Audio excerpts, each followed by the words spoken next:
History जहाँ पर खामोश हो जाती है वहाँ पर सवालात उठाए जाते हैं, और बदकिस्मती से हमारे माशरे के अंदर दीन के मामले में सवालात उठाना बहुत मुश्किल है। आज हम इस वीडियो में एक ऐसे वाक़े की तरफ इशारा करेंगे जो कि बहुत ज़्यादा कंट्रोवर्शियल है, और इस कंट्रोवर्सी की वजह, इसमें आमेज़िश की वजह अपने अपने स्कूल ऑफ थॉट्स ने अपनी अपनी चाशनी मिलाई है और अपने अपने तरीक़ों से। आज की इस वीडियो में हम ये देखेंगे कि मुस्तनद किताबें, मुस्तनद तारीख़दान यज़ीद के मामले के ऊपर क्या कहते हैं, और यज़ीद की ज़िंदगी पे हम देखेंगे कि यज़ीद की हुकूमत टेक ओवर करने से पहले और टेक ओवर करने के बाद क्या मामला थे, क्या हालात थे, और साथ ही हम ये भी चेक करेंगे कि यज़ीद के वो कौन से ऐसे 3 बड़े जंगी जराइम थे जिसकी वजह से पूरा का पूरा सिस्टम आज तक हिला हुआ है। इसके अलावा हम ये भी चेक करेंगे कि हज़रत अमीर माविया और यज़ीद के दौर के अंदर यहूदियों के मामलात के ऊपर मुसलमान तारीख़दान क्यों खामोश रहें, यहूदियों की एक्टिविटीज़ क्यों नज़र नहीं आती हैं, और इस कौम ने उसके अंदर कोई फसाद किया या नहीं, हमें इस बारे में कुछ नहीं मालूम, हम उसको भी देखेंगे। मैं वीडियो को जज्बाती अंदाज में पेश करने के बजाय मालूमाती और गैर जानिबदाराना अंदाज में पेश करता हूँ, ताकि तारीख़ पर गौर व फिक्र करने वाला व्यूवर तारीख़ को फोकस में रखे और उससे सीख सके और बहुत ही संजीदगी के साथ इस मालूमात को डाइजेस्ट कर ले। मैंने पीछे तकरीबन 5 वीडियोज़ इस तरह बनाई हैं जिसको आप देखेंगे या देख चुके होंगे, तो इस सिस्टम की पूरे फ्रेम की गंध को आप फ़ौरन समझ जाएंगे कि ये मामला क्या था। मैंने बहुत आसान अल्फाज में ये तमाम की तमाम वीडियोस पेश किए हैं। ये हिस्ट्री, ये तारीख़, ये कोई किस्से कहानियाँ नहीं होती, बल्कि ये एक तारीख़ की ऐसी बाज़गश्त है जिसके अंदर चीखें भी मौजूद हैं और इसके अंदर आसूदगी भी शामिल है। अल्लाह ताला कुरान पाक में फरमाते हैं कि और ज़मीन पे चलो फिरो और देखो कि तुमसे पहले वाले लोगों के साथ क्या मामलात हुए थे। अस्सलाम वालेकुम वरहमतुल्लाहि वबरकातुहू। मेरा नाम सलमान दुरानी है। हम अब शुरू करते हैं।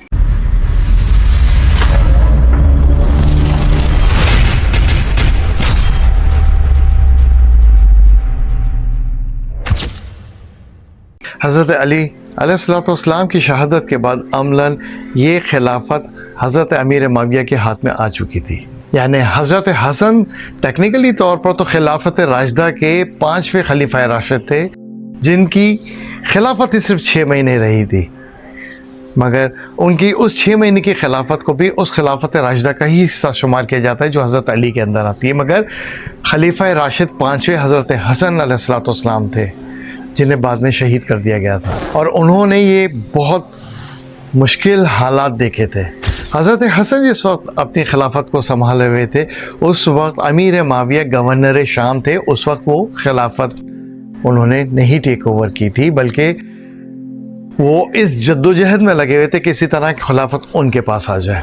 माविया बिन अबी सुफियान की गवर्नरी का ये आखिरी साल था, और इसी साल उन्होंने हज़रत हसन की ज़िंदगी में ही अपने आप को खलीफतुल मुस्लिमीन कहलवाना शुरू कर दिया था, और हज़रत हसन की शहादत के बाद वो मुकम्मल तौर पर इस खिलाफत के ऊपर काबिज़ हो गए थे, जो मलूकियत या बादशाहत कहलाई गई। अपनी खिलाफत के आखिरी चंद साल पहले उन्होंने यज़ीद के हवाले से पूरे अपने इस उमैया खिलाफत के अंदर बैत लेने का सिलसिला शुरू किया। उनका ये तर्ज़ अमल इस्लामी खिलाफत की क्राइटेरिया के बिल्कुल अगेंस्ट था, जिसके ज़रिए खलीफाए मुस्लिमीन को चुना जाता था। इस अमल ने मोरसी सियासत की एक ऐसी बुनियाद डाली जिसका खुमियाजा आज तक तमाम इस्लामी ममालिक के अंदर देखा जा सकता है कि उनकी सियासत और बादशाहत दोनों के अंदर ये मोरसी सियासत आपको नज़र आएगी, और इसकी बुनियाद डाली थी आप ही ने। दरबार अमीर माविया से एक ऐसा शाही फरमान जारी हुआ जिसमें पैसा, मरात, शोहरत, हर तरीक़े की सपोर्ट, इसकी इन तमाम चीज़ों के साथ बसरा, कूफा, मदीना और दीगर इलाके के तमाम गवर्नर जो भी इस खिलाफत में थे और हुकूमती अहदेदारान, उन सब को इस मरात, शहरत, पैसा, इसके लिए ख़जाने खोल दिए गए और कहा गया कि वो अपने अपने इलाक़ों में यजीद के लिए बैत लेना शुरू करें और अवाम के अंदर एक ऐसी राय आमा को हमवार करें जो कि अमीर माविया के बाद यजीद को गवर्नर एक्सेप्ट कर लें। और इसके लिए ख़जानों के मुंह खोल दिए गए थे। इन इलाके के गवर्नर्स ने अपने नीचे के जो अहदेदार थे, जो हुकूमती अहदेदारान थे, उनको पुश भी किया, पैसे भी दिए, ताकत का भी इस्तेमाल किया कि वो किसी भी तरह कोई भी हालात हो, कुछ भी सिचुएशन हो, चाहे पैसा खर्च करना पड़े, चाहे तलवार उठाना पड़े, चाहे मारपीट करना पड़े, यजीद के लिए आपने राय अम्मा को हमवार करना है और लोगों की बैत लेनी है। इन मराद का फ़ायदा हुकूमत के उन छोटे छोटे अफसरान ने भी उठाया और नीचे जो कि यजीद की बैत के अंदर आ रहे थे, उन्होंने भी बेइंतहा माली मफाद अपने सामने रखते हुए उसका फ़ायदा उठाया। ये बिल्कुल ऐसा ही है जैसे हर दौर में आज तक होता चला जा रहा है कि छोटे छोटे फ़ायदे की खातिर पूरी उम्मत को तबाह कर दिया। और उस वक्त के जलीलुल क़द्र सहाबा जितने भी ज़िंदा थे, उन्होंने बहुत सख्त इसकी मुखालफत की। इन सब का सिर्फ एक ही मौक़िफ़ था कि इस्लाम में मोरसी हुकूमत का कोई वजूद नहीं है और इसके अलावा यजीद की भी कोई शख्सियत या ज़िंदगी इस काबिल नहीं, ना उसका कैरेक्टर इस तरह का है कि उसको मुसलमानों का खलीफा बनाया जाए। इस हवाले से मैंने हज़रत अमीर माविया की ज़िंदगी के ऊपर एक वीडियो बनाई है, इसका लिंक यहाँ पर मौजूद है और थंबनेल भी आप देख रहे हैं। एंड ऑफ दिस वीडियो में इसका एंड स्क्रीन लगा दूंगा, आप वहाँ जाएं तो उस वीडियो को देख सकते हैं, जो कि हज़रत अमीर माविया के ऊपर एक बहुत डिटेल में वीडियो है और उसके अंदर भी तमाम के तमाम रेफरेंसेस किताबों में आप खुद अपनी आंखों से पढ़ सकते हैं। 680 ईस्वी में हज़रत माविया की वफ़ात हो जाती है और इस वफ़ात के बाद यजीद तख़त नशीन होता है और इसकी तख़त नशीनी के ख़िलाफ़ बहुत सारे सहाबा जो उस वक्त ज़िंदा थे वो और बहुत सारे अफराद ताबई वो भी इसके ख़िलाफ़ आ जाते हैं। और इन दोनों कैटेगरीज़ के जो टॉप हेड थे वो हज़रत हुसैन बिन अली अलैहिस्सलाम थे, जिन्होंने इन लोगों को जो यजीद के ख़िलाफ़ थे उनको लीड करना था। घराने रसूल की इसी सरबराह हज़रत हुसैन अलैहिस्सलाम, इनकी सरबराही में जिस वक्त ये मामलात खड़े होने शुरू हुए तो ये वाक़या बहरहाल आगे जाके करबला का सानिया बन गया और सानिया करबला एक ऐसी बुनियाद आखिरत तक के लिए बन गया कि हर दौर के अंदर जो भी हुक्मरान इस यजीदी ताकत की तरह खड़ा होगा, जो ज़ोर बाजू से लोगों को कुचलेगा और उनके लिए प्रॉब्लम्स क्रिएट करेगा, उसका ख़ात्मा इन्हीं यजीदियत के लोगों के साथ होगा और क़यामत के दिन उस ग्रुप के अंदर खड़ा होगा।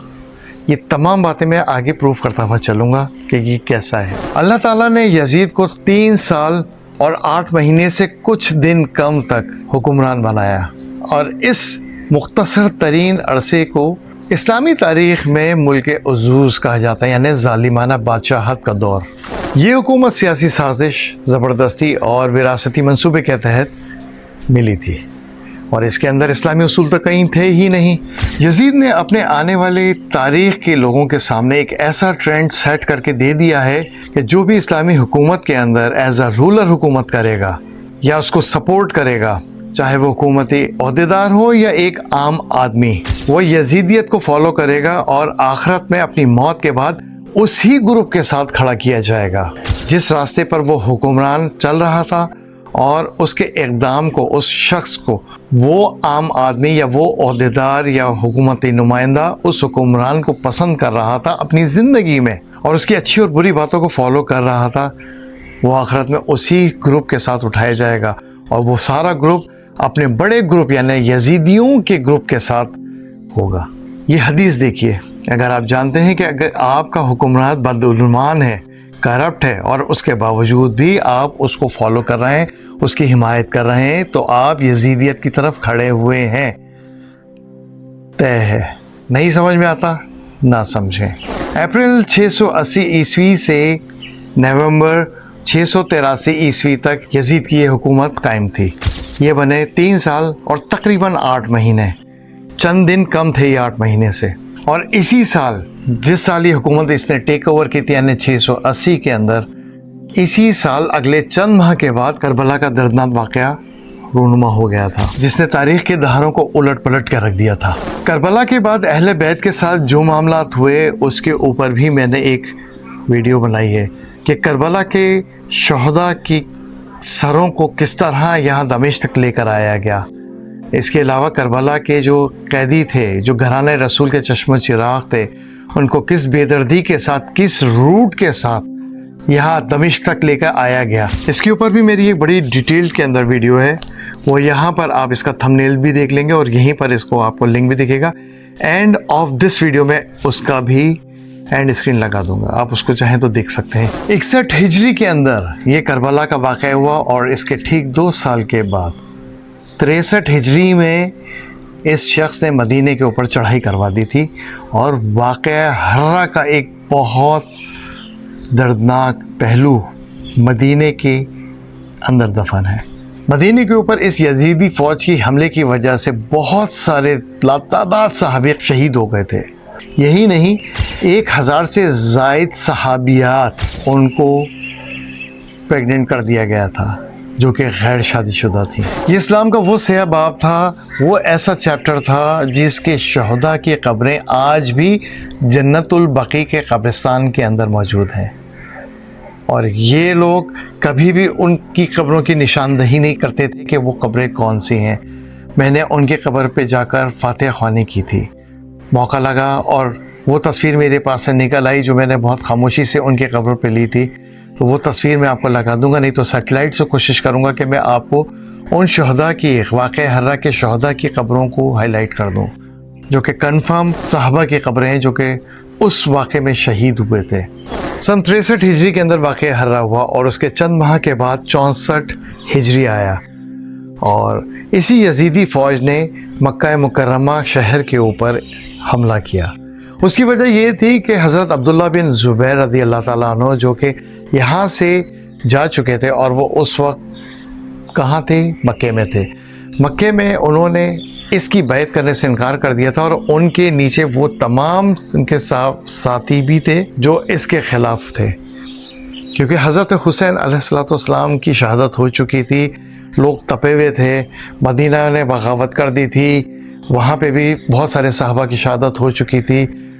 जो बच गए थे सहाबी और दूसरे ताबईन, वो सारे के सारे इसके ख़िलाफ़ होते चले जा रहे थे और 64 हिजरी के अंदर हज़रत अब्दुल्ला बिन ज़ुबैर रज़ी अल्लाह ताला अन्हु की क़यादत के अंदर मक्के में इन लोगों ने बगावत बर्पा कर दी थी। ये वो ऐसा टाइम था कि जिसके अंदर खाना काबा को बहुत ज़्यादा नुकसान पहुँचा। वो इस तरह के हज़रत अब्दुल्ला बिन ज़ुबैर इस खाना काबा के अंदर जाके बैठ गए थे, जिसको मुसलमानों का एक टोला ये कहता है कि वो छुप गए थे वहाँ, हालांकि उन्होंने अपनी जान की हिफाजत की थी। हज़रत अब्दुल्ला बिन ज़ुबैर रज़ी अल्लाह ताला अन्हु और उनके साथी खाना काबा के अंदर गए तो यजीदी फ़ौज ने अटैक किया और इस अटैक के सिलसिले में खाना काबा के आसपास जो घर थे उनको आग लगा दी गई। इसके अलावा मिंजनीक के हवाले से मैंने जैसे बताया था कि मिंजनीक से भी हमला करवाया था और मिंजनीक के हवाले से मैंने वो मिंजनीक की भी तस्वीर और वीडियो दिखाई थी जो कि इस वक्त मस्जिद उमैया के अंदर मौजूद है। उस वीडियो के अंदर आप उस मिंजनीक को देख सकते हैं कि उन मिंजनीक्स में से एक वो मिंजनीक थी जिसने खाना काबा के अंदर पत्थर फेंके थे और उन पत्थरों की वजह से हमारा ये खाना काबा जो अल्लाह का घर है, ये जो 4 दीवारी है, ये डैमेज हुआ था और जो आसपास घरों में आग लगी थी उसकी चिंगारियों की वजह से वो चिंगारियाँ उड़ के यहाँ पर आई थी और ग़िलाफ़े काबा भी जल गया था और खाना काबा की जो 4 दीवारें थी जिसके अंदर तवाफ़ होता था वो भी बहुत बुरी तरह डैमेज हुई थी, उनको भी आग लगी थी।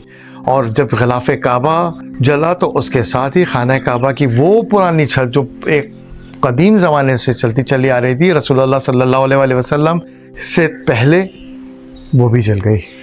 और उसके साथ एक बड़ा और नुकसान ये हुआ कि हज़रत इस्माइल अलैहिस्सलाम की कुर्बानी के फ़िदिये में जो अल्लाह रब्बुल इज़्ज़त ने एक मेंढा या शेप या भेड़ भेजी थी जो उनकी कुर्बानी की फ़िदिये में जिसको ज़िबा किया था हज़रत इब्राहीम अलैहिस्सलाम ने, उसका सींग अब तक इस खाने काबा की छत के ऊपर बतौर तबर्रुक, बतौर निशानी लगा हुआ था। वो इस खाने काबा के ख़िलाफ़ काबा के जल जाने से और उसके छत जल जाने की वजह से वो भी जल गया। आपने यहाँ तक वीडियो देखी तो यकीनन आपको ये वीडियो पसंद आ रही होगी। अल्लाह ताला से दुआ है कि अल्लाह ताला आपके इल्म में इजाफ़ा फरमाए और ख़ास तौर पर इस तारीख़ के इल्म से इजाफ़ा फरमाए, क्योंकि ये तारीख़ एक ऐसी चीज़ है जिसको हम मुसलमानों से बहुत पीछे कर दिया गया है। इस तारीख़ के हवाले से ही मैं एक ऐसी वीडियो बनाऊँगा जो कि आपको समझाएगी कि ये इल्मुल तारीख़ क्या है और इसको पीछे करने की क्या वजूहात थी। खैर, अगर आपको ये वीडियो पसंद आ रही है तो मेरा हक़ है और वो आप मुझे देंगे लाइक करके कि आपको ये वीडियो पसंद आई। ये मेरा हक़ है और जो आपका हक़ है वो मैं आपको दे रहा हूँ कि आप असल तारीख़ को बार बार सुनें, पढ़ें और अपने इल्म में इजाफ़ा करें ताकि आने वाली नस्लें आप उनको डायरेक्शन दे सकें। कभी आपने ये सोचा है कि महलाती साजिश करने वाली कौम यहूद इस वक्त कहाँ थी? मुस्लिम मौरख़ीन इस बात के ऊपर क्यों बात नहीं करते हैं, क्यों नहीं लिखते हैं?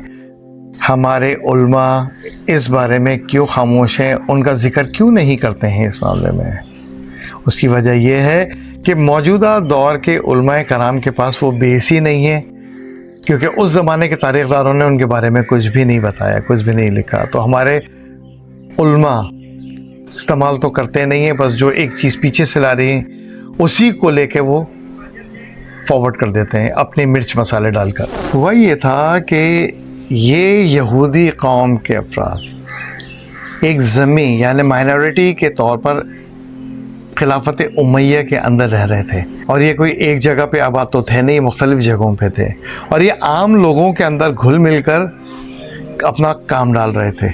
और ये इनका काम डालने का अंदाज़ ऐसा था कि इस ऐसे आम आदमियों को वो अप्रोच करते थे जिनका ताल्लुक़ ख्वास के साथ था और ये हिस्ट्री आपको इस्लामी तारीख़ में नहीं मिलेगी। ये कौम अंडर द रडार रह के इस पिक्चर फ्रेम में आए बग़ैर अपना काम कर रही थी और बहुत गैर महसूस अंदाज में। और अगर मैं इसकी डिटेल में जाऊंगा तो वीडियो बहुत तवील हो जाएगी और फिर मज़ा नहीं आएगा।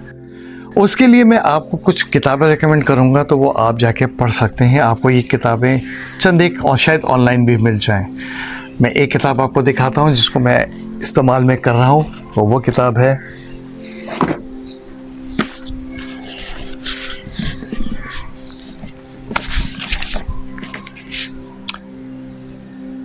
The story of the Jews. इतनी मोटी किताब है। ये आप किताब पढ़ें और इस ज़माने का चैप्टर पढ़ें आप। इसके अलावा history of Jews under Muslim rule और great rabbis of the Muslim empire, ये दो किताबें भी ऐसी हैं जिनको आप पढ़ेंगे तो आपको समझ में आएगा कि उस ज़माने के अंदर इन्होंने किस तरह काम डाला था। इसके अलावा मैं दो ऑथर का और नाम देता हूँ, इनकी भी आप किताबों को देखें। Robert G Holland, G R. Hawting, इनकी किताब the first dynasty of Islam, the Umayyad, और एक और किताब का नाम है Islamic prospective on Jews and Judaism. ये किताबें आपको पढ़ना पड़ेंगी तो आपको समझ में आएगा कि इन्होंने किस तरह खामोशी से अपना काम डाला था। ये बहुत डिटेल्ड है, मैं इसको इस वीडियो में कवर नहीं कर सकता, मगर ये एक ऐसा सवाल है जिसको उठाना ज़रूरी था और आज तक लोगों ने नहीं उठाया, ना इस डायरेक्शन में जाके सोचा कि उस वक्त इन्होंने क्या कार्रवाइयाँ की थी। क्या ये वक्त के खलीफा के साथ थे या हज़रत हुसैन के साथ यानी घराने रसूल के साथ थे, उस वक्त के मुसलमानों के साथ थे, उस वक्त के मोमिनीन के साथ थे, और मुसलमान मौरख़ीन इस मामले में क्यों खामोश हैं। ये चार किताबें पढ़ के और पांचवी जो मेरे पास है किताब इस वक्त यहाँ पे रखी हुई है, कि 5 किताबें पढ़ के आपकी समझ में आ जाएगी कि क्यों खामोश थे। यजीद के ज़माने में ये कौम मदीना के मज़ाफ़ाती इलाक़ों में, मदीना शहर के अंदर नहीं बल्कि मदीना के मज़ाफ़ाती इलाक़ों में थी, यानी मदीने से बाहर बाहर रहती थी। कुछ फैमिलीज़ खैबर के अंदर भी मौजूद थीं जो कि बहुत पावरफुल थीं उस वक्त, बाद में आने वाले वक्तों में, जिनको ग़ज़वा खैबर के वक्त पूरी तरह कुचला था। ये लोग अभी भी वहाँ पे थे मगर उनकी थोड़ी ताकत दोबारा बहाल होना शुरू हो चुकी थी। दमिश्क शहर के अंदर ये लोग आबाद थे जहाँ पे ये दारुल खिलाफा था, खिलाफत उमैया का। इसके अलावा मदाइन के अंदर थे ये मौजूद, तिब्रिया के शहर में थे जहाँ पे बहरा तिब्रिया बहता है, वहाँ पर भी ये मौजूद थे। मिस्र के इलाके फिस्तात, आई बिलीव उसका नाम जहाँ तक मुझे याद पड़ता, फिस्तात शहर था। ये लोग वहाँ पर आबाद थे क्योंकि मिस्र में भी इन्होंने खामोश गंद डाली थी, जो कि बाद में फातमी सल्तनत के सपोर्ट के तौर पे कहीं ना कहीं से खामोशी से निकली थी। और ये लोग यमन और ये नजरान में भी आबाद थे। यमन में याद रहे कि बड़े कदीम यहूदी मौजूद थे, वो यमन से ये लोग हिले नहीं थे। यमन के अंदर इनकी ज़रा जड़ें मजबूत थी। ये यमन ही था जहाँ से खामोश एक फसाद बर्पा हो जाता था। अच्छा, यहाँ पर एक चीज़ बहुत ज़रूरी बतानी ये थी कि यरूशलेम के इलाके में यहूदियों का बसना, इसकी पाबंदी लगाई हुई थी कि ये लोग यहाँ पे बस नहीं सकते थे, बल्कि हज़रत उमर फारूक ने इनको ये इजाज़त दे दी थी। जो यरूशलेम फतह होने से पहले तक इस ज्यूज़ के ऊपर पाबंदी इन रोमियंस ने लगाई हुई थी, यानी रोमन क्रिश्चियंस ने लगाई हुई थी कि ये लोग यहाँ पे दखल नहीं हो सकते इस शहर के अंदर। मगर जिस वक्त मुसलमानों ने यरूशलेम को फतह कर लिया था, तो हज़रत उमर फारूक रज़ियल्लाहु ताला ने इनको ये इजाज़त दी दी थी कि इस शहर में आके जो इनकी मुक़द्दस इबादत गाहें हैं, वो वहाँ पे आके इबादत करें और शहर को छोड़ के चले जाएं। ये शर्त रोमन्स की तरफ से ही रखी गई थी, जो कि हज़रत उमर फारूक रज़ियल्लाहु ताला अन्हु ने उसको आधी अपनी बात मनवाई थी और आधी उनकी बात मानी थी, क्योंकि रोमन्स इनको नहीं चाहते थे कि वो इस शहर में आए। यानी रोमन क्रिश्चियंस की बात हो रही है, मगर हज़रत उमर ने इनको इतनी इजाज़त दिलवा दी कि कब्ज़े के बावजूद भी कि हज़रत उमर फारूक रज़ियल्लाहु ताला अन्हु की हम्बल एक सिचुएशन थी कि उन्होंने कहा नहीं यार, इनको आने दो, इनको इबादत की इजाज़त दे दो, तो इबादत करेंगे और वापस चले जाएंगे, या इस शहर में नहीं ठहरेंगे। जिसको अभी खिलाफत उस्मानिया के गिरने तक, यानी 1920s तक सुल्तान अब्दुल हमीद ने इस रिवायत को कायम रखा था। मगर इन्होंने यजीद के दौर तक, यानी हज़रत अमीर माविया के दौर में भी और यजीद के दौर में भी, ये लोग बहुत खामोशी से यहाँ पर आके बसते रहे और बहुत खामोश अंदाज में इन्होंने यहाँ पे अपने पाँव फैलाने शुरू कर दिए थे। चंद फैमिलीज़ ही थी, मगर वो यहाँ पर आबाद हो चुके थे इनके दौर में, जिसकी मिसाल इसके अंदर मौजूद है। आप इसको पढ़ सकते हैं रेफरेंसेस के साथ, बहुत डीप रेफरेंसेस के साथ इसके अंदर मौजूद है ये बातें, जिसको हमारे लोग डिनाई करते हैं अगर ऐसा था। इस मलून की मौत के हवाले से सुन्नी मौरखीन और शिया मौरखीन, यानी दोनों हिस्टोरियंस मुख्तलिफ आरा रखते हैं, और इन दोनों स्कूल ऑफ थाट्स का नुक्ता नज़र दरअसल मकामी अरब रिवायत, शेर व शायरी के रुझानी बयानात और मशहूर अरब की नसर और किस्सा गोई के अंदाज ने तारीख़ के हर दौर के इस मशहूर कैरेक्टर को और इसकी मौत को कंट्रोवर्शियल करके रखा हुआ है। और उस ज़माने की अरब रिवायत और किस्सा गोई की जो तरीक़ाकार था, उसकी वजह से आज के जदीद दौर के लोगों को ये किस्सा, ये कहानियाँ या उसके मौत का एक अजीब अंदाज़, ये लोगों को हज़म नहीं होता है।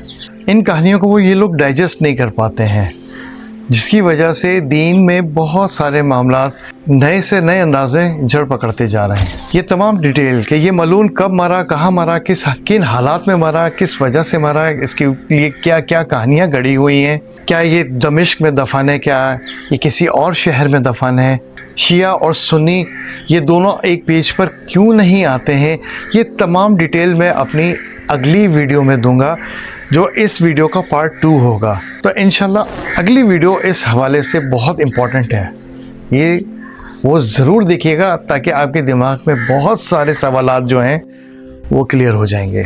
माजी में भी और मौजूदा दौर में भी यजीदियत का दिफा करने वाले बहुत सारे लोग अभी भी मौजूद हैं, और वो हिस्ट्री की किताबों से ऐसी मिसालें लेकर आते हैं जो कि टोटल हिस्ट्री के अंदर ओनली 5% हैं, जबकि 95% हिस्ट्री यजीद के ख़िलाफ़ खड़ी है। जबकि हदीसों की अगर किताबों की बात कर लें तो वहाँ पर इसके मामले में एक हदीस भी इसके हक़ में है ही नहीं, जबकि सिर्फ एक हदीस जिसको वो अधूरा तोड़कर पेश करते हैं, वो मैं अभी आपके सामने पेश करता हूँ, ताकि कभी भी आपका वास्ता किसी ऐसे यजीदी के साथ पड़ जाए तो आप उसको तबीयत साफ़ कर सकें। अगर हम तारीख़ तिबरी को उठा लें तो उसकी रिवायत से तो ये यजीद का ईमान ही फारिग हो जाता है। यहाँ पर यजीदियत का दिफा करने वाले फंस जाते हैं इन दो तरीक़ों से। नंबर 1, हदीसों में इसके बारे में कोई भी अच्छी बात नहीं है। नंबर 2, अगर तारीख़ की बात करें तो तारीख़ तिबरीन को उड़ा देती है, जबकि ओनली 5% चीज़ें आपको इसके हक़ में मिलेंगी, 95% इसके ख़िलाफ़ मिलेंगी। तो आप कभी भी बहस करें, कोई मामला करें, तो इस यजीद को यहाँ पर फंसा सकते हैं।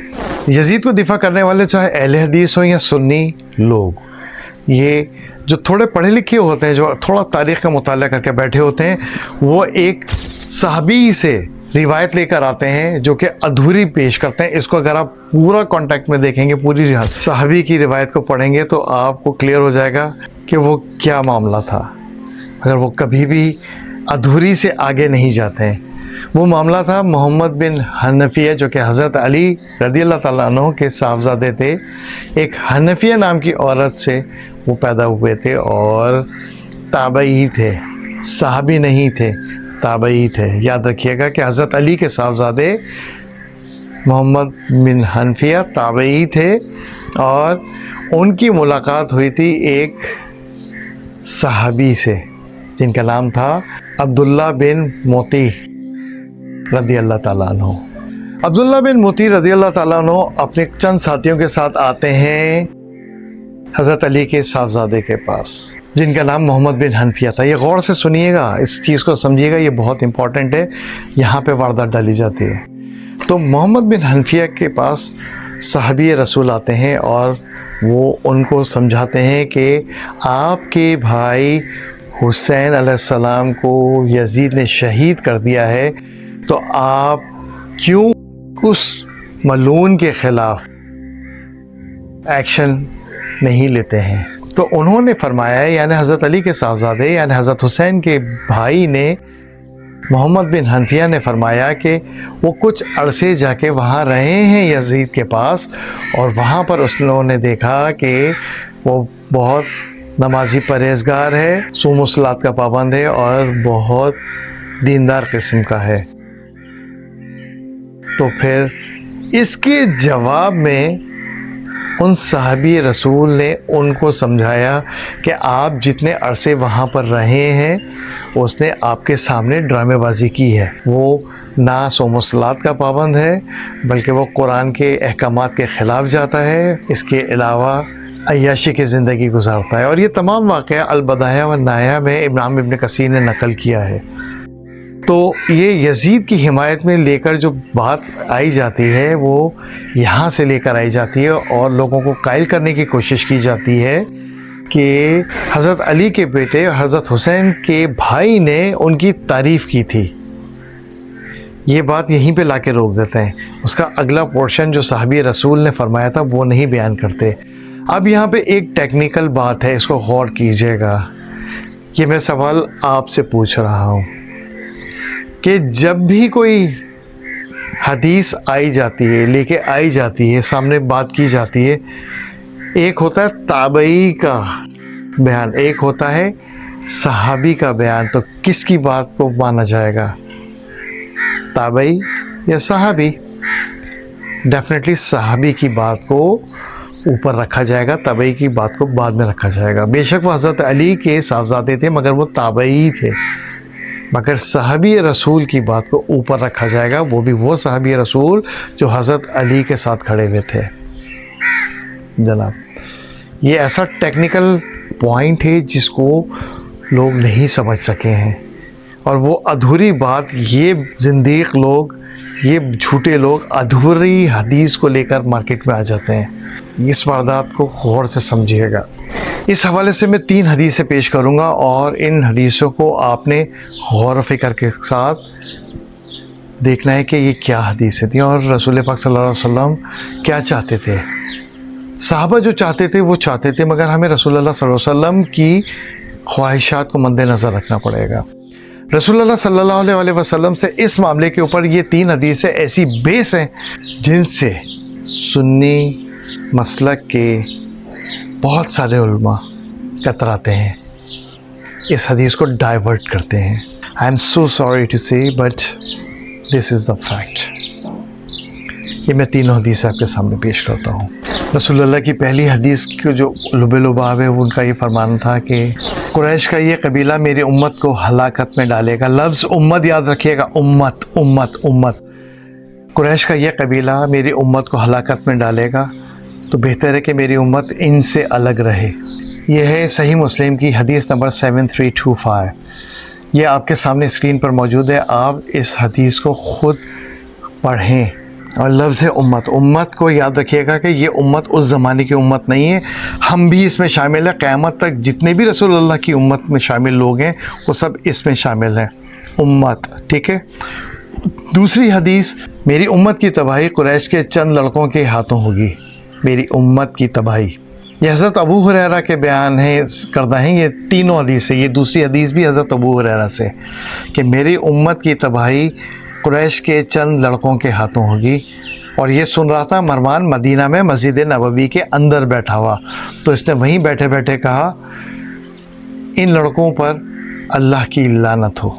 हज़रत अबू हुरैरा जानते थे कि ये लड़के कौन हैं, क्योंकि रसूलुल्लाह सल्लल्लाहु अलैहि वसल्लम ने उनको बयान फरमाया था।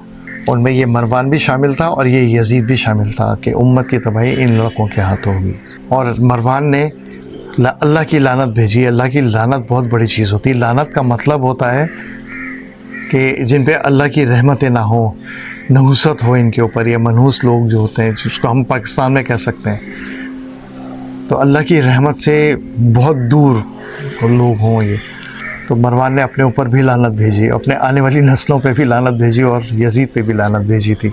और ये है सही बुखारी की हदीस नंबर 7058, ये आपकी स्क्रीन पर मौजूद है। इस हदीस को भी आप बहुत गौर से पढ़ें, ये क्या कहती है। इसी तरह तीसरी हदीस है मुस्नद अबू याला के अंदर, ये भी हज़रत अबू हुरैरा रज़ियल्लाहु ताला अन्हु से रिवायत है, मरवी है। रसूलुल्लाह सल्लल्लाहु अलैहि वसल्लम ने अपनी वफ़ात से कुछ अरसे पहले एक ख्वाब देखा, और रसूलुल्लाह के ख्वाब तो झूठे हो ही नहीं सकते हैं। तो हुज़ूर पाक सल्लल्लाहु अलैहि वसल्लम को ख्वाब में दिखाया गया अल्लाह रब्बुल इज़्ज़त की तरफ से कि उनके मुनबर के ऊपर, मुनबर रसूल के ऊपर, हुकुम के, जो मरवान बिन हुकुम जिसके बाप की जो फैमिली थी, हुकुम के या बनु हुकुम के जो अफराद थे, वो रसूलुल्लाह के मुनबर के ऊपर उछल कूद मचा रहे हैं, बिल्कुल बंदरों की तरह। ये हदीस भी आपकी स्क्रीन के ऊपर मौजूद है, आप इसको गौर से पढ़िए।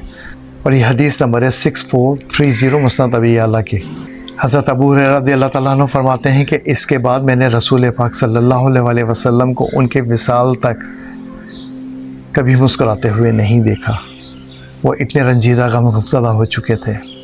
यजीद एक पलीद इंसान था, उसके साथी, उसके हुक्म को मानने वाले, उसके नीचे जिन्होंने फ़ायदा उठाया, ओहदेदार, उसको सपोर्ट करने वाली आम रियाया, ये सारी की सारी मलून थी। माने ना माने आपकी मर्ज़ी। यजीद की हुकूमत बहुत मुख्तसर थी, मगर इस मुख्तसर हुकूमत ने एक बहुत बड़े सानहे को जन्म दे दिया है। और ये अलमनाक और फ़ैसला कुन वाक़यात तारीख़ का एक ऐसा हिस्सा बन गए हैं जिसमें तारीख़ दो हिस्सों में बढ़ चुकी है, और दो लोग राइट और लेफ़्ट विंग की शक्ल में सामने आ जाते हैं। और ता क़यामत ये राइट विंग और लेफ़्ट विंग हमेशा कायम रहेगा। बीच वाले हमेशा मुनाफिकीन होंगे, जो भी इसकी बाउंड्री के ऊपर रहते हुए दोनों तरफ खेलने की कोशिश करेंगे। ये अल्लाह का सेट किया हुआ क्राइटेरिया है। ये एक ऐसा मुतनाज़ हुक्मरान था जिसकी जालिम हुकूमत, और इस जालिम हुकूमत के बेनिफिशरी जो नीचे के लेवल के ओहदेदार थे, और वो आवाम जो इसको सपोर्ट करती थी, हुकूमती ओहदों पे बैठे हुए ये छोटे मोटे अफराद, ये सारे के सारे उस गुनाह अजीम के अंदर शामिल थे जिसकी पकड़ आखिरत में ज़रूर होनी है। बचेंगे नहीं ये लोग। जो अल्लाह ताला ने यजीद की दौरे हुकूमत के अंदर एक ट्रेंड सेट कर दिया ना, यजीदियत और हुसैनियत का, कि आप हुसैनियत की तरफ खड़े हों या यजीदियत की तरफ खड़े हों, ये ट्रेंड क़यामत तक जारी रहेगा। ये बहुत इम्पॉर्टेंट गौर फ़िक्र करने वाले लोगों के लिए है।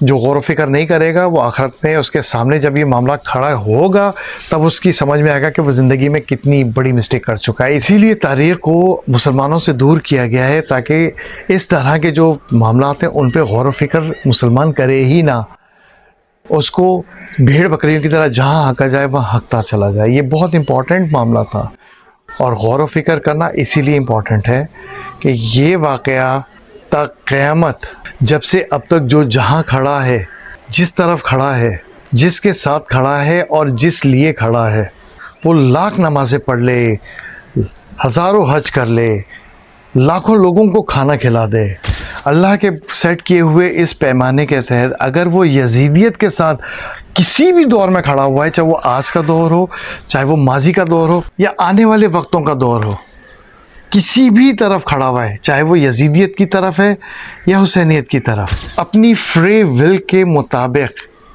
वो चूज़ कर रहा है, अपनी मर्ज़ी की वजह से, अपनी मर्ज़ी के तहत। अगर वो वक्त के गलत हुक्मरान के साथ खड़ा हुआ है तो यकीनन वो यजीदियत के साथ खड़ा होगा, यजीदियत के उस छोटे ग्रुप के साथ खड़ा होगा जो उस दौर के अंदर मौजूद है।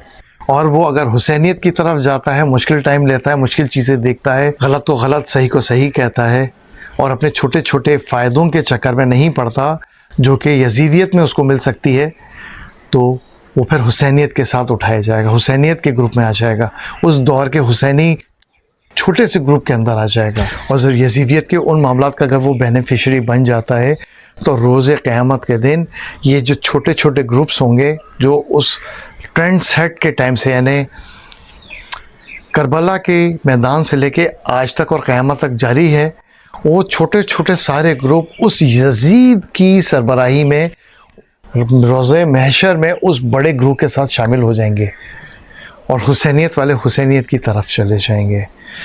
ये बहुत आसान मगर बहुत मुश्किल भी नुक्ता है जिसको समझना और गौर व फिक्र करना ज़रूरी है।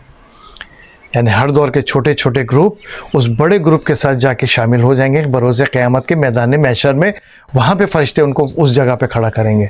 और हुसैनियत के लिए डट जाने वाले लोग जो कि इस यजीदियत के बेनिफिशरी नहीं होते हैं, वो हर दौर के छोटे छोटे ग्रुप उस हुसैनियत वाले ग्रुप में जाके बरोज़े क़यामत खड़े होंगे जहाँ पर अल्लाह अपनी नज़र करम फरमाएंगे। आखिरत में जज़ा और सज़ा इसी फ्री विल के ऊपर ही है। ये बात मैंने बार बार इसलिए दोहराई है ताकि एक दफ़ा समझ में नहीं आए, दूसरी दफ़ा आ जाए। अपने घर वालों का ख्याल रखिएगा और मुझे अपनी दुआओं में याद रखिएगा। ये एक मुश्किल वीडियो है जिसको मैं एक्सप्लेन करने की कोशिश कर रहा हूँ। ये इसका पहला पार्ट था। अगला पार्ट इससे भी ज़्यादा इंटरेस्टिंग है और बहुत इंपॉर्टेंट है, जिसके अंदर आपको बहुत कुछ मिलेगा और वो बड़ा सरप्राइज़ भी, जिसका मैंने आपसे शुरू के दिनों में वादा किया था।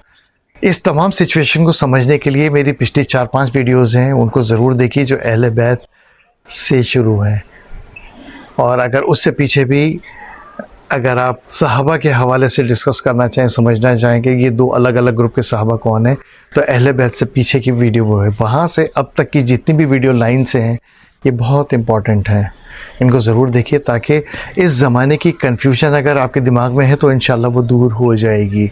मैंने उन तमाम वाक़यात पे डिस्कस किए जिसको अमूमन तारीख़ का हिस्सा नहीं बनाया जाता। अगर तारीख़ में भी है तो उस पर बहुत गर्द पड़ चुकी है, उसको डिस्कस नहीं किया जाता क्योंकि उसमें स्कूल ऑफ थॉट्स लपेटे में आ जाते हैं। मैंने उनको उभारने की कोशिश की है। तो इंशाल्लाह मिलते हैं अगली वीडियो में। ध्यान रखिएगा अपना और कमेंट्स में आपकी राय ज़रूरी है। प्लीज़, बहुत कंजूस हैं आप लोग क्योंकि आप कमेंट्स नहीं देते हैं, आप वीडियो देखते हैं, लाइक भी बहुत कम आते हैं। मुझे इसका फाइनेंशियल बेनिफिट नहीं चाहिए, जो मिलेगा मैं लूँगा, वो मेरा राइट है, मेरा हक़ है, मगर एप्रिसिएशन का हक़ तो मेरा बनता है। और आपके लाइक से होता ये कि सच्ची बात है कि मुझे एक अंदर से अच्छा लगता है और साथ साथ ये वीडियोस आगे भी लोगों तक पहुंचती हैं।